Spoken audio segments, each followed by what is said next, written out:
Fonds de promotion de l'industrie. Votre partenaire privilégié pour la réussite de vos projets. Désignés par arrêté ministériel comme des mandataires intérimaires du Fonds de promotion de l'industrie, Jean-Claude Kalenga Makonga et Christian Omilingo Mwaka président désormais les comités de gestion de cet établissement public, respectivement comme directeur général intérimaire et directeur général adjoint. Cela en remplacement du directeur général Patrice Kitebi et du directeur général adjoint Boniface Kassembe. Et du côté du conseil d'administration, Constantin Chiyombo succède à Isidore Kabwe Mweulongo. La cérémonie de remise et reprise a eu lieu ce jeudi 15 juillet 2021 en présence de Madame le secrétaire général à l'industrie Bernadette Nzamba-Nyange. Cela en exécution de l'arrêté ministériel du 13 juillet portant suspension à titre préventif du président du conseil d'administration, du directeur général et du directeur général adjoint, arrêté ministériel signé par le ministre des tutelles, Julien Paluku Kaongia. Au cours de la cérémonie, c'est un bilan réalisant qu'a brossé le directeur général sortant, Patrice Kitebi, à l'issue d'un mandat de près de 5 ans à la tête du FPI. En quelques points, il a fait l'état des lieux de son administration. Et je pense que ce jour, généralement quand on est nommé, les gens sont dans la jubilation, mais est-ce que vraiment les gens devraient être dans la tristesse lorsque, pour diverses raisons, vos fonctions se terminent? Je voudrais donc suggérer que nous n'ayons pas cette mine un peu cadavérique, que nous soyons peut-être pas dans la joie, mais que nous ayons au moins une mine des gens qui sont décomplexés, dégourdis, sans tristesse, parce qu'il n'y a pas de raison d'être triste. Il n'y a pas de raison d'être triste parce que ça fait 4 ans et demi que je travaille avec M. Kalenga, ça fait 4 ans, le même délai que je travaille avec M.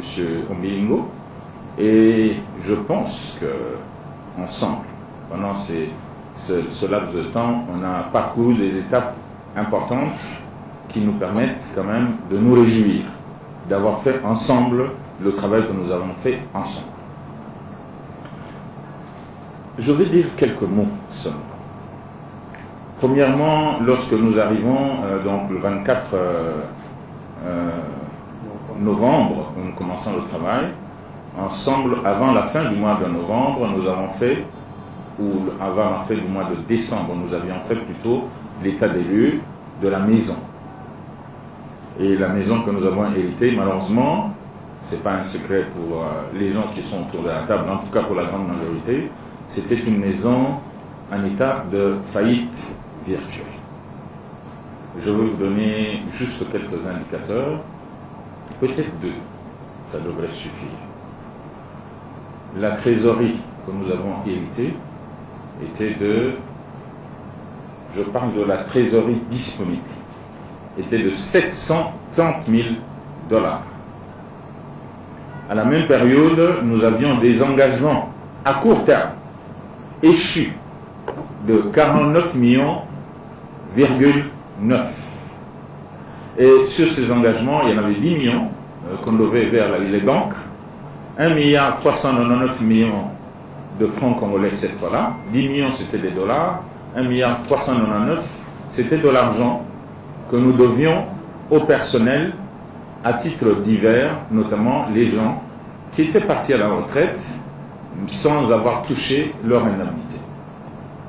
Et nous avons payé toutes ces dettes-là, les dettes envers les banques, les dettes envers le personnel, et je voudrais rappeler même que vis-à-vis du personnel, un litige est né, parce que entre le moment où la grande majorité de ce personnel, qui était composé d'ailleurs essentiellement des cadres de direction, était parti à la retraite, et le moment où nous avons nous payé, il s'était passé tellement de temps, parfois 2 ans, que converti en équivalent de devises, nos collègues avaient perdu énormément de leur pouvoir d'achat.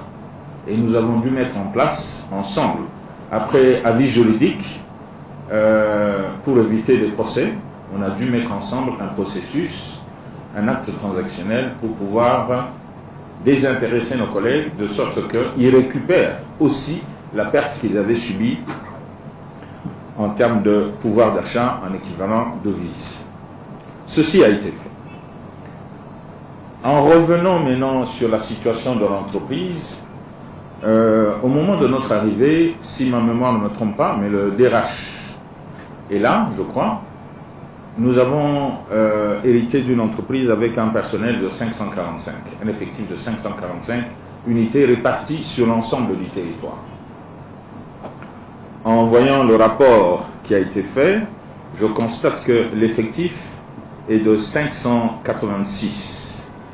La différence est de 27. Je parle de l'effectif net.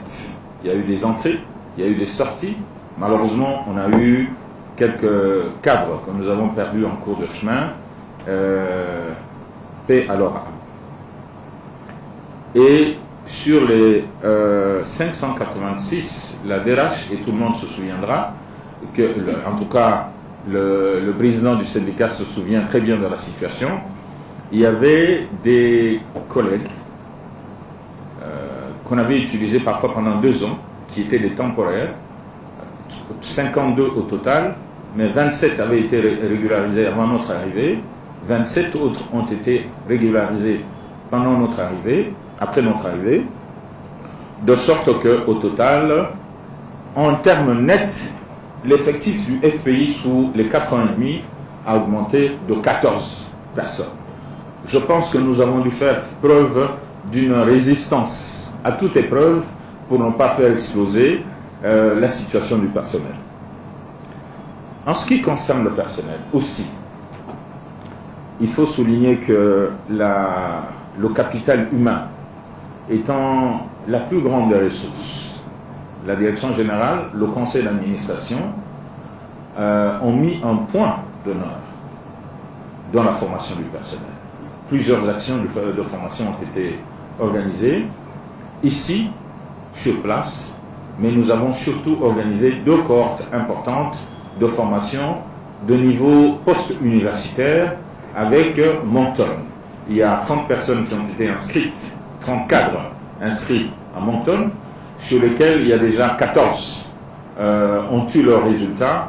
Nous espérons que les autres qui ont un cours à reprendre au mois de septembre pourront également faire l'effort de manière à ce que, au minimum, 25 cadres de direction et autres, ou de commandement, puissent avoir obtenu leur diplôme de 3e cycle de maîtrise à l'université canadienne de Moncton.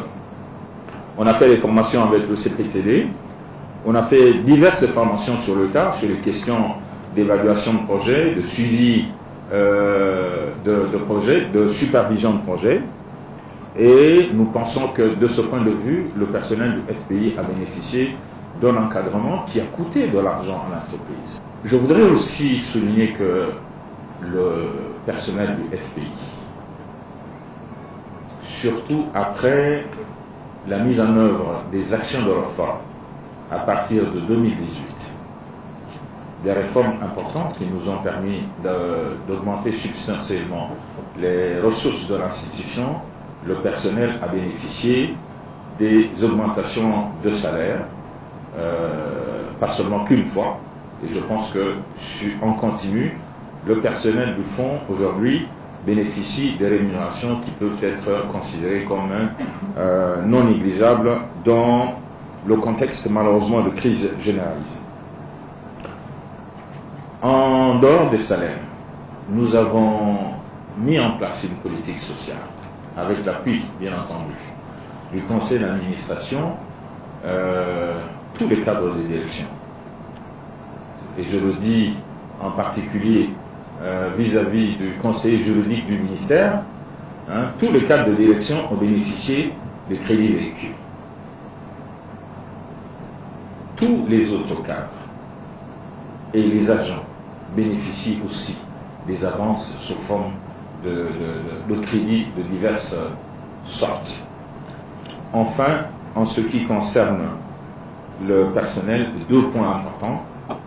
Le conseil d'administration a décidé d'octroyer des parcelles c'est le site Manoa, et nous avons 2 sites à Lubumbashi, Manoa et Diessé, et le conseil a décidé que ces parcelles vont être données au personnel, non pas à titre de crédit, donc à titre onéreux, mais à titre gracieux.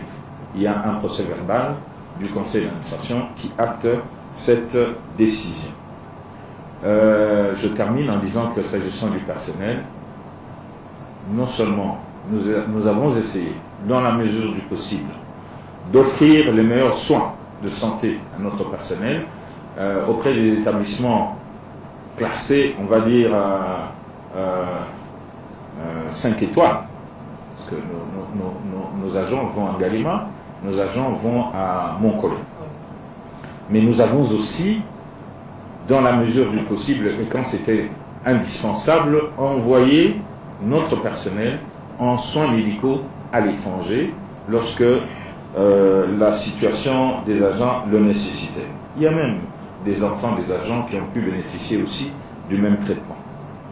Patrice Kitebi laisse une trésorerie de 38 millions de dollars américains, un budget représentant 52 fois plus élevé de celle qu'il a héritée à son arrivée en novembre 2016. Ce bilan est le fruit d'un travail collégial, a insisté Patrice Kitebi. S'agissant de la situation financière, je voudrais informer donc vous tous ici présents, particulièrement le cabinet. Le conseil d'administration a l'habitude d'avoir les situations de trésorerie, qu'au moment de sortir, aujourd'hui, nous laissons en caisse une trésorerie de l'équivalent de 38 millions de dollars. 38 millions de dollars, comprenant 32 milliards 9 en équivalent franc congolais et 22 millions de dollars. Donc il y a une trésorerie de 38 millions de dollars que nous laissons à nos successeurs pour qu'ils puissent continuer l'activité de l'entreprise. Ceci est important parce que si vous comparez cette trésorerie à celle que nous avons héritée, celle que nous laissons représente 52 fois plus élevée que celle que nous-mêmes nous avions héritée. Ceci n'est pas le fait que de la direction générale, j'insiste. Nous avons travaillé dans un contexte de transparence en utilisant 3 principes majeurs: la participation, la redevabilité et la responsabilité. Et tout le bilan qu'on peut faire à ce stade, au jour d'aujourd'hui, c'est le résultat d'un travail collectif. La direction générale n'a fait que jouer son rôle de leadership et d'animation des équipes de travail sous la conduite du conseil d'administration, que nous remercions au passage, et de son excellence monsieur le ministre qui nous a apporté tout son concours politique dans la mise en œuvre des activités du fonds depuis qu'il est arrivé, notamment en ce qui concerne le recouvrement. Je voudrais aussi relever que s'agissant des ressources de l'entreprise, nous avons pour l'année 2021 un budget en recettes de 215,7 milliards de francs congolais, correspondant à une moyenne mensuelle de 17,9, disons 18 milliards de francs congolais. Et en réalité, les réalisations cumulées fin juin ont atteint 120 milliards,8, soit un taux d'exécution en dépassement de 112%. Donc, fin juin, nos budgets sont en dépassement, notre budget de recettes est en dépassement de 12%, et en moyenne, nous avons réalisé 20 milliards de francs congolais dans un contexte Covid, un contexte difficile. Et je voudrais particulièrement souligner qu'au mois de juin, nous avons fait des recettes qui correspondent à l'équivalent de 12 millions de dollars. Donc, chapeau bas aux équipes de la DMT et aux équipes du recouvrement. Je crois qu'ils sont ici dans la salle. Si j'étais à votre place, j'aurais pu quand même les applaudir. Je voudrais faire un clin d'œil à la direction de supervision qui a fait un travail formidable. Nous avons supervisé, contrairement à ce qu'on a parfois répandu comme information, on a supervisé le projet, tous les projets, et on est arrivé à mettre en place une banque de données. Aujourd'hui, tous les projets non réalisés sont connus en tant que tels. Et une des tâches de la direction générale, de la nouvelle direction générale, sera de convoquer chacun des opérateurs économiques qui n'ont pas réalisé leur projet pour la résiliation de contrat et éventuellement la mise en place d'actes transactionnels pour voir comment, tant que faire se peut, on peut recouvrer les créances qui représentent jusqu'à 264 millions de dollars, directeur DGP, si je ne me trompe pas. Le recouvrement, les impayés représentent jusqu'à 264 millions de dollars après cristallisation. Et donc, ce travail-là va continuer, puisque c'est en déférant aux instructions des autorités du pays. Le ministre, le chef de l'État, ils nous ont demandé de poursuivre le recouvrement. Ça nous génère beaucoup de difficultés, mais notre rôle est de travailler et notre rôle n'est pas de faire plaisir. La direction des systèmes d'information va avoir un rôle clé parce qu'on a beaucoup souffert des insuffisances sur des questions de la comptabilité. Et là, on a engagé tout un processus avec l'appui du conseil d'administration pour la mise en place d'un nouveau schéma directeur informatique avec tout ce que vous pouvez imaginer et qui devrait nous conduire vers une vraie numérisation. Et nous avons pris du retard pour des raisons de procédure de passation de marché, mais nous espérons que d'ici la fin de l'année, nous pourrions avoir un RP opérationnel. Je parle sous le contrôle du directeur de l'informatique, j'espère qu'il est là. Donc, cette réforme va rendre encore l'institution plus efficace du point de vue de sa gouvernance. Patrice Kitebi l'a aussi dit, sa vision managériale l'a poussé à inverser le choix sur l'échelle de financement des projets. Dès son mandat, 62% des projets ont été financés à l'intérieur du pays, ce qui n'était pas le cas avant son arrivée au FPI. Au mois de mars et de février, la somme de demandes de financement reçues dépassait les 700 millions de dollars, contre une moyenne mensuelle de recettes autour de 10 millions. Ça peut vous indiquer un peu les tensions que nous avons sur vis-à-vis des promoteurs. C'est pas voulu. Ça se traduit parfois par des délais d'instruction des dossiers qui sont longs, mais nous sommes astreints à un devoir de sélectivité pour que les projets admis au financement soient autant que possible les meilleurs qu'on puisse avoir dans ce paquet. Et je peux me réjouir, évoquant directement la situation de la DGP, que même si les impayés ont augmenté, sur l'ensemble du portefeuille, 95% des impayés concernent les prêts que nous avons hérités. Sur les nouveaux prêts, le taux des impayements n'est que de 5%. Quand je dis n'est que de 5%, ce n'est pas pour minimiser, mais je compare avec les banques commerciales qui sont dans ces moyennes-là, et certaines banques commerciales sont même à des taux d'impayés supérieurs à 5%. Et s'agissant de la direction de projet, je pense qu'on peut aussi se réjouir avec le conseil d'administration d'avoir financé de très bons projets. D'abord, on a inversé. Parfois, c'est des choses qui passent inaperçues. Nous-mêmes, on les remarque. Mais si vous regardez l'ensemble de nouveaux projets, 62% des projets ont été financés à l'intérieur du pays. Ce qui n'était pas le cas. Parce que 62% des impayés hérités concernaient la ville de Kinshasa. Cette fois-là, on a fait un effort substantiel pour financer plus l'intérieur que la ville de Kinshasa, pour éviter justement de créer cet effet mirage qui contribue à aspirer les gens qui viennent de l'intérieur. Nous avons le devoir de continuer à travailler pour le développement et la structuration des projets de grande envergure à l'intérieur du pays pour créer les emplois y créer de revenus, de manière à éviter un développement hypertrophique dans les centres urbains. Et ça, c'est une politique que le FPI, sous la conduite du Conseil, a également menée avec l'encadrement de son Excellence Monsieur le Ministre. Quelques exemples de bons projets. On est souvent très critique à l'endroit de l'institution, mais l'institution a financé d'excellents projets au cours des dernières années. Nous avons financé un projet public avec la CVM.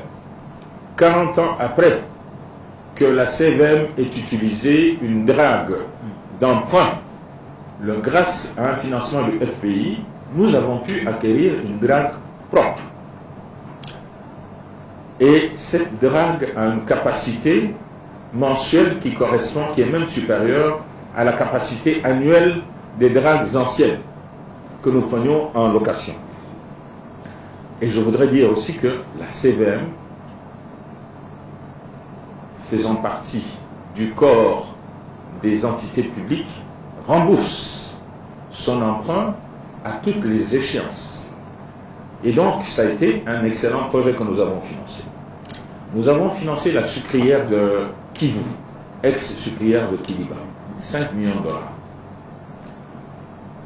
C'est un projet qui aurait dû d'ailleurs atteindre sa vitesse de croisière, n'eût été malheureusement la Covid-19 qui a ralenti.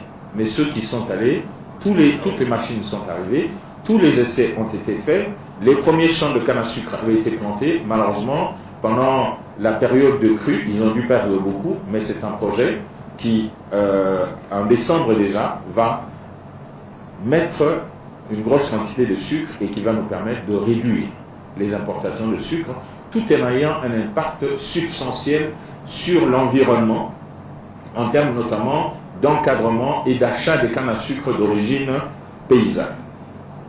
Le projet Stratégos que nous avons financé dans le Kwilu, 2 millions de dollars, c'est la Gécamine du Kwilu, en remplacement de PLZ de l'époque. Et aujourd'hui, ce projet produit de la farine qui est majoritairement achetée par le PAM et qui est distribuée non seulement sur Kikwit, mais qui va jusqu'à Chikapa. Un excellent projet. Le grand hôtel de Kinshasa ici, nous l'avons financé aussi. Nous avons financé de la même manière dans le secteur touristique, dans l'industrie touristique, nous avons financé Iwisi 2, qui est aujourd'hui le plus grand hôtel de la République. Et celui-là, c'est un projet qui appartient aussi à 100% à un fils du pays. Et je crois qu'on peut s'en réjouir. On a financé Mbouela Loge, qui appartient dans le Congo central, à un fils du pays et qui fait la fierté des visiteurs qui vont là-bas. C'est un projet qui est dans le secteur touristique. On a financé le projet Poisson sur le lac Kivu et qui fait des émules de façon incroyable. À la suite de ce projet qui était un projet communautaire que nous avons mis en place avec l'appui, sous forme de subvention, avec l'appui de IITA, il y a eu un effet de contagion tel que aujourd'hui un député provincial du Sud Kivu a réalisé le même projet et il y a une semaine, non 2 semaines quand même, on a pu, au Nord Kivu, à Calais exactement, on a pu récolter les 26 premières tonnes de poissons de tilapia et l'ambition du promoteur c'est d'aller à 300 tonnes. Un excellent projet et d'ailleurs je pense que ce n'est pas trahir un secret que l'autorité suprême a demandé que ce type de projet soit implémenté à travers l'ensemble du pays et monsieur le directeur général intérimaire, c'est un des défis que vous aurez à relever sur le Kasaï, sur Kinshasa, en travaillant notamment avec le génie militaire égyptien. Nous devons continuer à travailler dans le domaine de la production de poissons. Le but étant que l'action de l'institution soit entièrement alignée sur les priorités de l'action gouvernementale, notamment sur la vision du chef de l'État qui prône la revanche du sol sur le sous-sol. Pour terminer, le directeur général sortant du FPI a fait un focus sur l'implication du FPI dans le programme présidentiel de lutte contre la pauvreté et les inégalités. Les signaux sont au vert et c'est prometteur. La levée des fonds se concrétise auprès des banques locales et internationales. A confirmé, séance tenante, Patrice Kitebi. Je m'en voudrais de terminer sans évoquer la situation des projets du Kassai. La plus grande partie de ces projets ont été négociés il y a quelques mois en présence de l'autorité suprême en Égypte. Les contrats ont été signés. Il y a des procédures administratives qui prennent le temps que ça prend. Il y a aussi des procédures de mobilisation des financements parce que mobiliser pour une institution étatique qui n'a pas de bilan certifié 400 millions auprès d'une institution financière internationale, ce n'est pas un jeu d'enfant. Ça exige des diligences par lesquelles nous sommes passés, notamment pour préparer les mémorandums d'information, ce qui est fait maintenant et qui a été transmis à Pan-African Capital. Mais nous n'avons pas croisé les bras. Dans l'entretemps, on a négocié avec l'autorisation du cabinet du chef de l'État des financements ici locaux. Nous avons pu ainsi mobiliser 17 millions de dollars auprès de Equity BCDC. Je passerai tout à l'heure le contrat signé à cet effet au directeur général intérimaire et je le lui passe tout de suite parce que ça c'est important. Et nous avons signé aussi dans la même veine un contrat avec la Sophie Bank pour un montant de 68 millions de dollars. Ce sont des crédits relais qui nous permettent de démarrer déjà les projets du Grand Kassai. Pour ne pas qu'on dise que ces gens-là, ils parlent beaucoup, ils agissent moins. Toujours dans la même veine des projets du Grand Kassai. Sur la trésorerie propre du fonds, nous allons injecter 14 millions 3 pour des projets d'infrastructures que nous appelons les petites infrastructures dans le domaine de la santé et de l'éducation. Il y a 3 établissements scolaires qui vont être réhabilités pour 2 et construits entièrement pour 1, et 2 établissements sanitaires qui vont être réhabilités et un centre de transfusion sanguine qui va être construit à 9 pour un montant de 14 millions de dollars. Ce qui fait que le FPI, modestement, apporte sa contribution à la réalisation des investissements de la République pour le compte du Trésor. Et là, tout ce que je viens de vous citer représente un import de 100 millions de dollars. Les contrats ont été signés entre les agences locales d'exécution, en l'occurrence le gouvernement de la province du Kassai oriental, ainsi que le diocèse de Mbuji-Mayi. Nous avons ces contrats. En réalité, les demandes ont déjà été introduites pour le décaissement des acomptes qui vont être faits, j'imagine, dans les tout prochains jours, mais on attendait évidemment la désignation des comptes, mais aussi les garanties bancaires. Donc on va injecter 100 millions, dont on va dire dans les 2 semaines qui viennent, 100 millions de dollars vont être injectés. Évidemment, quand je dis 100 millions, c'est en tenant compte du calendrier de mise en œuvre d'activités. On ne prend pas 100 millions, on les met à la disposition des opérateurs économiques. C'est pas cela. Mais ça va être fait pour la réalisation de ce programme du Grand Kassai. Et je voudrais peut-être terminer pour dire que ce que nous faisons au Grand Kassai n'est qu'une phase pilote qui rentre dans la stratégie de maillage de l'activité économique pour faire la connectivité entre les différentes provinces du pays. En l'occurrence, entre les provinces du centre, la ville-province de Kinshasa et la province du Congo central. Et dans les jours qui viennent, j'espère, monsieur le directeur général à l'intérim et monsieur le DGA, vous allez continuer dans la même lancée parce que nous sommes déjà dans la phase d'étude sur instruction des autorités pour que les mêmes types de projets puissent se réaliser dans le Kivu, dans le Congo, dans le Maïndombe, dans l'Ituri, dans le Kassai central et dans la province de la Mongala, si ma mémoire ne me trompe pas, parce qu'il y a des infrastructures routières, il y a des projets de production d'énergie électrique, parce que nous avons beaucoup souffert de l'absence des infrastructures structurantes à l'intérieur du pays. Je voudrais m'arrêter là en disant merci à tous les cadres, quel que soit leur échelon. Parce que comme je le disais en début de cette séance de remise et reprise, les résultats auxquels nous sommes arrivés ne sont pas imputables à la direction générale, ni au conseil seul. Ça a été le fait d'un travail collectif. À commencer par le conseil, par le cabinet du ministre, par la direction générale, y compris au dernier d'entre nous. Je voudrais vous dire que ce travail-là, surtout en matière de recouvrement, ne va pas nous porter bonheur. Ne va pas vous porter bonheur. Moi, je suis parti. J'ai reçu hier dans mon téléphone le message d'un opérateur économique qui dit: c'est bien fait pour vous, vous êtes suspendu. Vous avez fait tuer ma mère qui avait 80 ans. Mais sa mère était débitrice au FPI. Elle n'a pas réalisé le projet. Et lui-même, le fils aussi, avait de l'argent du FPI que nous devions recouvrer. S'il est allé en prison, ce n'était pas de notre fait, c'est le fait qu'il n'avait pas remboursé. Et donc, cette politique-là, il faudra la poursuivre.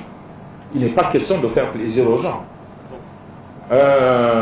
Tous les malheurs du monde dans ce message ont été appelés sur moi, mais je considère que moi je fais le devoir de ma charge. Et il vous appartient aujourd'hui à vous de faire aussi le devoir de votre charge. Vous serez attaqué, vous allez recevoir des colibés, mais peu importe, l'essentiel c'est d'avancer. Je vous remercie. Prenons la parole à son tour. Le directeur général intérimaire du FPI, Jean-Claude Kalenga Makonga, s'inspirant d'une fable célèbre de Jean de La Fontaine. Nous citons le laboureur et ses enfants. Il promet de s'inscrire dans la continuité de l'œuvre des soldats du développement. En cette séance de remise et reprise, je voudrais d'abord rendre grâce à Dieu, le maître de temps et des circonstances. C'est lui par qui nous sommes, c'est lui qui conduit les desseins des hommes. Mes hommages particulièrement déférents vont également au chef de l'État, son Excellence Félix Antoine Tshisekedi Tshilombo, dont l'action remarquable à la tête de notre grande nation ouvre de perspectives indiscutables de progrès, conduite efficacement par le Premier ministre, son Excellence M. Sama Lukonde Kyenge. Monsieur le directeur général et très estimé chef Patrice Kitebi, c'est avec émotion difficile à contenir que je me tourne vers vous pour vous dire 2 ou 3 mots, si vous le permettez.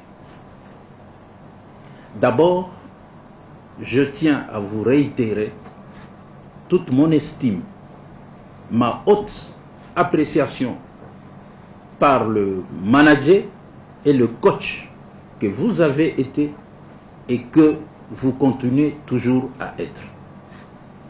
Voici 5 ans, presque 5 ans, que vous êtes à la manette du FPI et les indicateurs sont éloquents.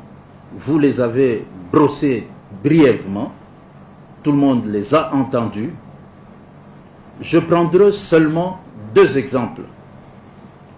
Le niveau moyen mensuel des recettes par le passé, à l'arrivée du DG Kitebi, Patrice Kitebi et du DGA Boniface Kassembo, vacillait autour de 3 millions et aujourd'hui nous sommes à 10 millions mensuels. Est-ce que vous pouvez applaudir pour 10 millions de dollars mensuels. Le taux de recouvrement des créances sur l'ensemble des impayés a augmenté de façon spectaculaire. Vous avez suivi, je ne reviendrai pas sur les détails, les analyses qui ont été faites par le DG Patrice Kitebi. Et nous avons récupéré 73 immeubles qui sont dans les pipes. Et cela, je vais suivre ce qu'il vient de me dire par rapport à la détermination pour continuer à recouvrer et à récupérer les immeubles et recouvrer les créances du FPI. Ensuite, je tiens à mentionner spécialement le sens très élevé, et je le répète, le sens très élevé d'équité et d'intégrité. Votre patriotisme, votre rigueur dans la gestion, votre simplicité et votre proximité avec tous les agents, sans exclusion et sans discrimination. Je pense que ce sont des valeurs qu'il faudrait une fois de plus applaudir.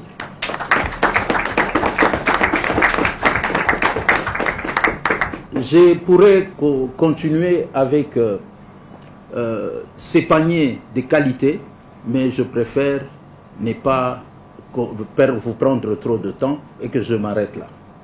Enfin, je tiens aussi à évoquer votre sens de suivi des dossiers, votre mémoire d'éléphant, votre intelligence pratique et rapide, votre capacité de réactivité et de traitement des dossiers. Il est tellement remarquable qu'il me rappelle ce poème impérissable où le laboureur inspiré, je l'ai suivi, vous l'avez dit sous d'autres mots, mais moi je reprends, qui disait à ses enfants: creusez, fouillez, baissez, ne laissez nulle place où la main ne passe et repasse.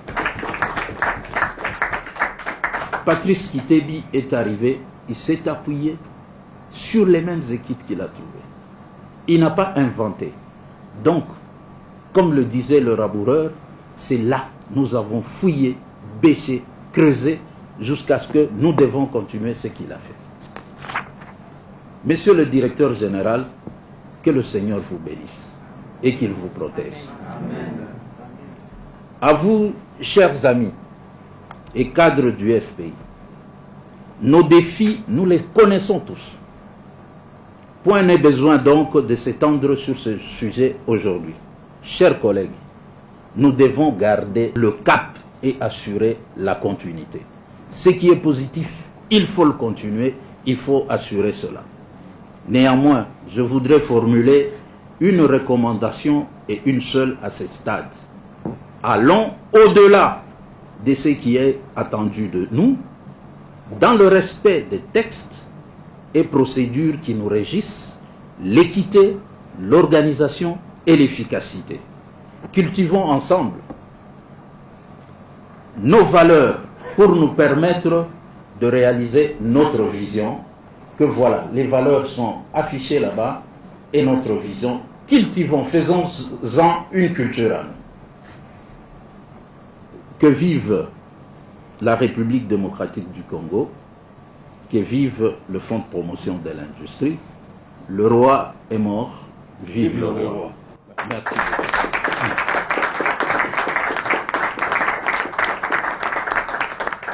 C'est donc une nouvelle ère et une autre page d'histoire qui s'écrit au FPI. Pourtant, le leitmotiv demeure le même, celui d'accompagner l'action du gouvernement et la vision du chef de l'État, Félix Antoine Tshisekedi Tshilombo, en contribuant dans la réalisation des investissements pour le compte du Trésor public et la promotion de l'industrie locale. Le dicton est connu, les hommes passent, les institutions demeurent, mais l'histoire retiendra que Patrice Kitebi est le technocrate qui a réveillé le FPI de son profond sommeil. Le FPI nouveau est un établissement de référence au cœur du développement de la République démocratique du Congo.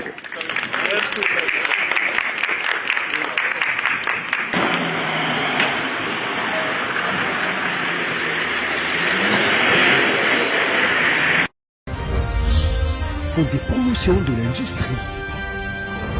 Votre partenaire privilégié pour la réussite de vos projets.